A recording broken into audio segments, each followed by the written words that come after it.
nag-deliver papunta sa bahay nila Pangulong Bongbong Marcos at Speaker Martin Romualdez mag-insert o magpasok ng 100 billion worth of projects sa BICAM. Sana po ay hindi nila ako mapatay bago ko mailabas ang lahat.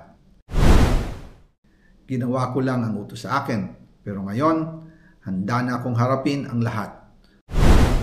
Ginagamit ng administrasyon ang buong resources ng bansa para tumahimik ako. That he will shoot me if I will talk.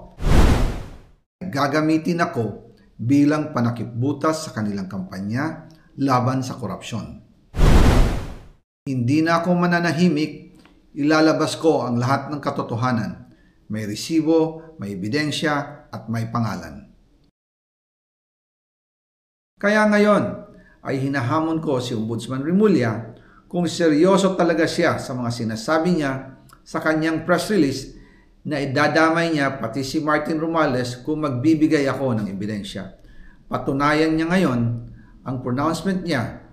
Imbestigahan niya ang Fraternity Brad at ang kanyang kaibigan na si Speaker Martin Romualdez kung talagang tutupad siya sa tungkulin niya. Imbestigahan din niya si President Bongbong Marcos.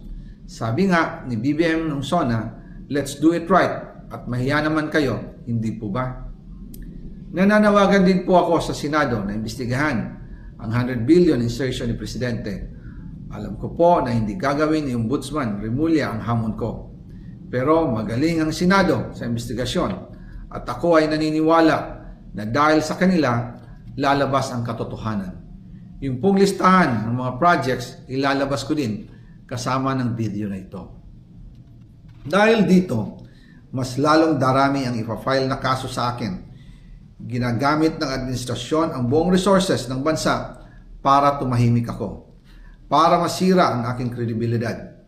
Darami din ang banta sa buhay ko at ng aking pamilya.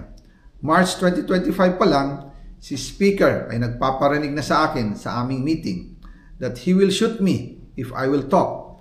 At pagkatapos niyang sabihin sa akin in a phone call na don't come home, we will take care of you, tumawag ulit si Speaker Martin at sinabihan niya ako na pag umuwi ako will be dangerous. Kasi they might hire someone to do a rub out on me or hire the police to kill me while in jail. Una pa lang ito sa magusto kong ibunyag. Marami pa akong dadalhin sa liwanag. Isa na dito ay yung kay Henry Alcantara, ang DPWH boys, ang sinasabi nilang halaga sa ICI ay 21 billion. Hindi po totoo yan. Ang